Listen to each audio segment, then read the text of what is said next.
Assalamualaikum warahmatullahi wabarakatuh. Salam sejahtera bagi kita semua. Om Swastiastu. Salam kebajikan, Namo Buddhaya. Selamat siang semuanya. Perkenalkan, nama saya Syarifah Adeline. NPM saya 2510100404 dari kelas 1F.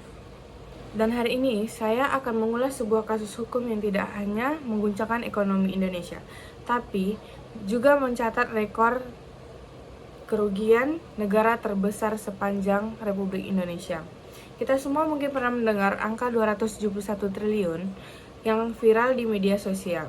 Angka tersebut merujuk pada kasus korupsi Tata Niaga Timah di wilayah izin usaha pertambangan IUP, PT Timah.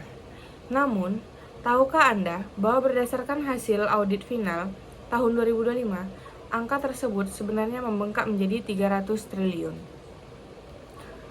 Hari ini, saya akan membedah 3 poin utama. Yang pertama itu, bagaimana skema korupsi ini dilakukan. Yang kedua, siapa saja aktor di baliknya.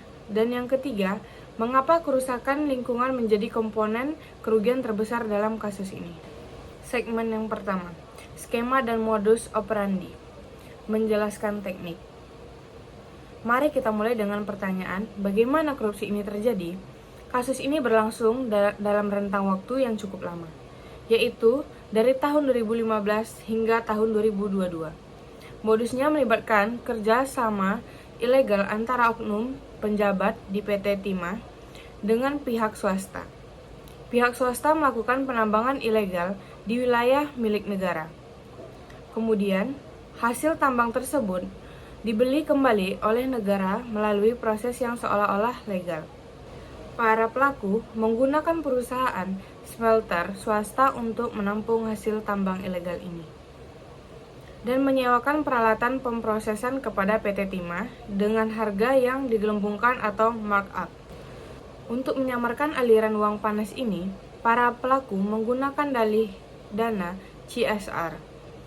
Uang hasil kejahatan dikumpulkan dan dicuci oleh perusahaan penukaran uang atau money charge, sehingga seolah-olah uang tersebut adalah uang yang berhasil hasil bisnis yang sah.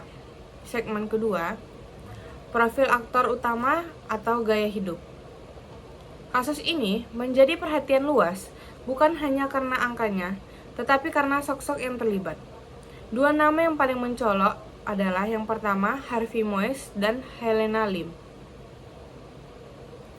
Harvey Moise, seorang pengusaha yang dikenal dengan gaya hidup mewah dan jet pribadinya, berperan sebagai penghubung antara perusahaan smelter swasta dengan pihak PT Timah.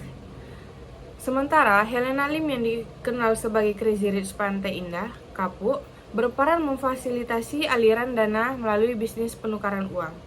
Hingga saat ini, di Januari 2026, proses hukum telah mencapai tahap final.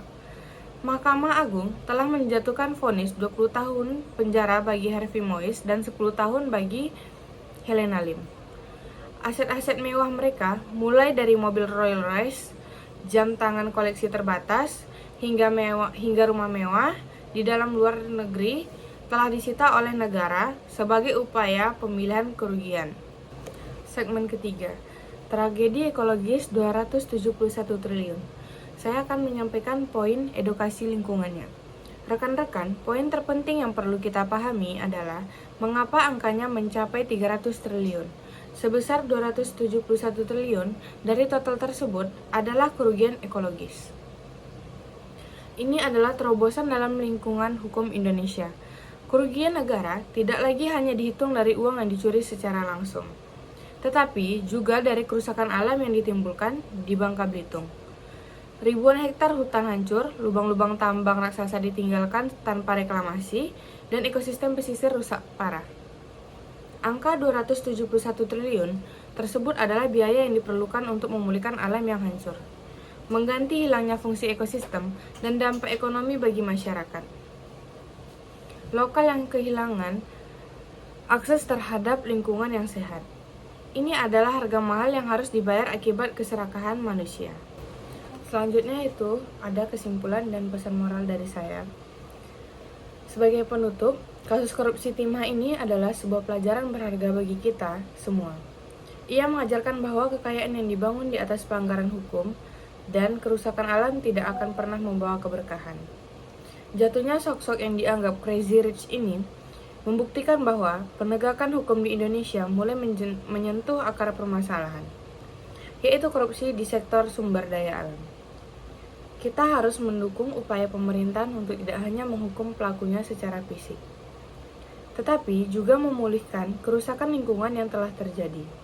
Semoga kasus ini menjadi yang terakhir dan kekayaan alam Indonesia dapat dikelola dengan jujur dan kemakmuran seluruh rakyat, bukan hanya untuk mengelintir orang. Demikian presentasi dari saya. Terima kasih atas perhatian Anda. Saksikan video yang akan saya tunjukkan. Dakwa Harvey Muiz saja. Ya, nanti selanjutnya Bapak ya. Mengadili, 1. Menyatakan terdakwa Harvey Muiz terbukti secara sah dan meyakinkan bersalah melakukan tindak pidana korupsi yang dilakukan secara bersama-sama dan melakukan tindak pidana pencucian uang yang dilakukan secara bersama-sama sebagaimana dalam dakwaan ke-1 primer dan dakwaan ke-2 primer. 2. Menjatuhkan pidana kepada terdakwa dengan pidana penjara selama 6 tahun dan 6 bulan dan denda sebesar 1 miliar rupiah dengan ketentuan apabila denda tersebut tidak dibayar akan diganti dengan pidana kurungan selama berapa tadi? 2 tahun. Bukan yang ini. Ya, 6 ya. Selama 6 bulan.